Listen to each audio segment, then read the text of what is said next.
Assalamualaikum warahmatullahi wabarakatuh. Alhamdulillahirabbil alamin. Wa bihi nasta'in ala umurid dunya waddin. Summa salatu wassalamu ala asyrafil anbiya wal mursalin Sayyidina Muhammadin wa ala alihi wa sahbihi ajmain, amma ba'd. Perkenalkan, nama saya Muhammad Abdul Mulyadi dari kelas IAT 4C, jurusan Ilmu Al-Quran dan Tafsir, UIN Raden Masaid, Surakarta. Pada kesempatan kali ini, saya sedikit menyampaikan penjelasan mengenai cinta tanah air menurut Al-Quran, guna memenuhi tugas akhir semester mata kuliah kajian Al-Quran digital yang diampu oleh Bapak Lukman Fajariah Eshum MA. Teman-teman yang dirahmati oleh Allah Subhanahu wa Ta'ala, kurang lebih 3 bulan lagi, tepatnya pada tanggal 17 Agustus 2023, kita semua rakyat Indonesia bakal merayakan Hari Kemerdekaan Indonesia yang ke-78.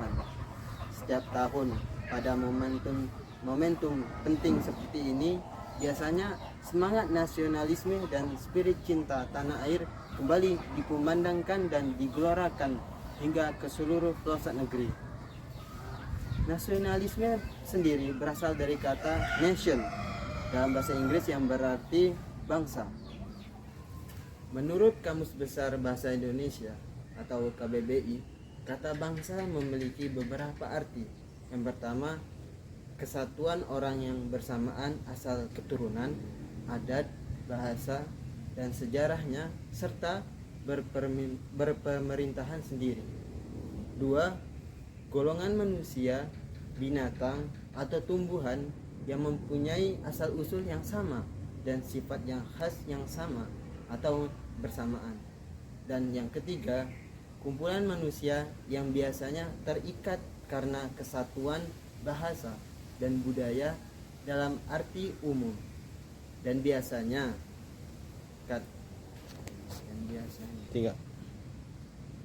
biasanya menempati wilayah tertentu di muka bumi ini.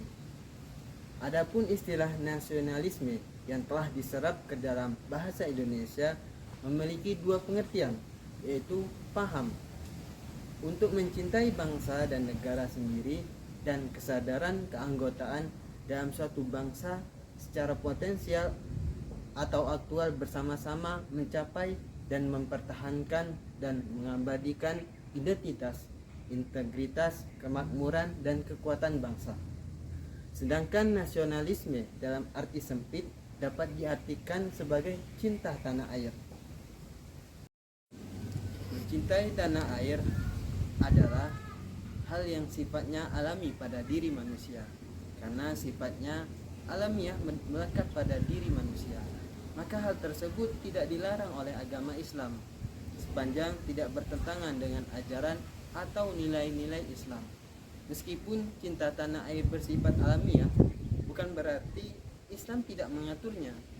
Islam sebagai agama yang sempurna bagi kehidupan manusia mengatur fitrah manusia dalam mencintai tanah airnya agar menjadi manusia yang dapat berperan secara maksimal dalam membangun kehidupan berbangsa dan bernegara, serta memiliki keseimbangan di dalam hidup dunia dan di akhirat.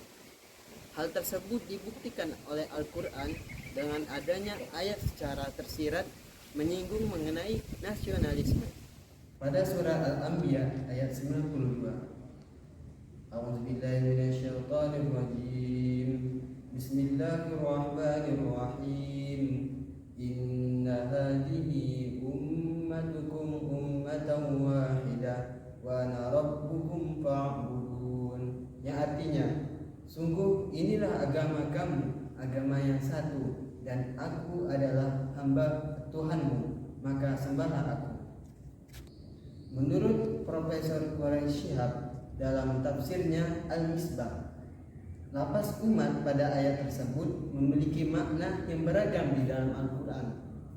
Ar-Raghib Al-Isfahani berpendapat umat merupakan suatu perkumpulan yang terdapat pada komunitas tertentu dan mempunyai kesesuaian tempat, masa, keyakinan baik atas kehendak sendiri atau pengelompokan secara terpaksa.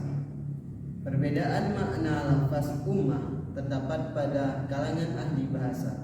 Namun, perbedaan tersebut dapat dijadikan argumen bahwa ummah yaitu sekelompok masyarakat tanpa memandang perbedaan suku, adat istiadat, serta tanpa paksaan dari orang lain, yang bertujuan membentuk suatu kelompok yang memiliki prinsip dan tujuan yang satu, yakni untuk memajukan suatu daerah dan bangsa mereka.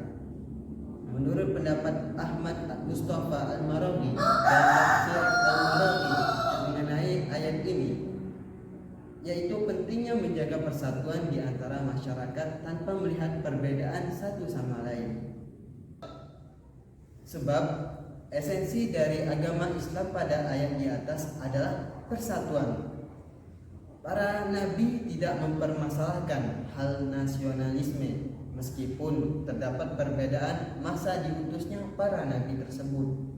Pada akhirnya, ayat ini menjadi isyarat dalam menjalankan sistem tata negara dan dengan menjadikan agama serta syariat terdapat di dalamnya sebagai landasannya.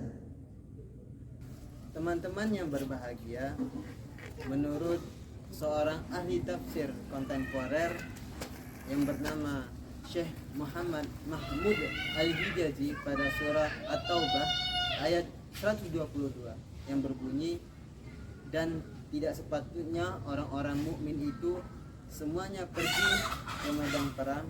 Mengapa sebagian dari setiap golongan di antara mereka tidak pergi untuk memperdalam pengetahuan agama mereka dan untuk memberi peringatan kepada kaumnya apabila mereka telah kembali, agar mereka dapat menjaga dirinya.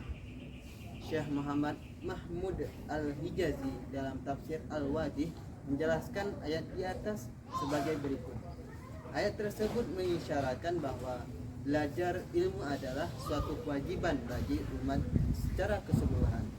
Kewajiban tidak mengurangi kewajiban jihad, dan mempertahankan tanah air juga merupakan kewajiban yang suci, karena tanah air membutuhkan orang yang berjuang dengan pedang dan juga orang yang berjuang dengan argumentasi dan dalil, bahwasanya memperkokoh moralitas jiwa, menanamkan nasionalisme dan gemar berkorban, mencetak generasi yang berwawasan cinta tanah air sebagian dari iman, serta mempertahankannya adalah kewajiban yang suci. Inilah fondasi bagi umat dan pilar kemerdekaan mereka. Dari dua ayat Al-Quran di atas dapat kita ketahui bersama bahwa nasionalisme atau cinta tanah air adalah sebagai salah satu alat yang digunakan untuk mempersatukan bangsa tanpa melihat latar belakang perbedaan ras, suku, dan bangsa. Perlunya penerapan yang nyata, bukan sekadar berhenti pada seruan cinta tanah air sebagian dari iman. Untuk mempersatukan bangsa tanpa melihat latar belakang perbedaan ras, suku, dan bangsa, perlu penerapan yang nyata, bukan sekadar berhenti pada seruan cinta kepada tanah air sebagian dari iman. Mungkin cukup sekian yang dapat saya sampaikan pada kesempatan kali ini. Mohon maaf atas segala kesalahan dan kekurangannya. Wabillahi taufiq wal hidayah, waridho wal inayah. Wassalamualaikum warahmatullahi wabarakatuh.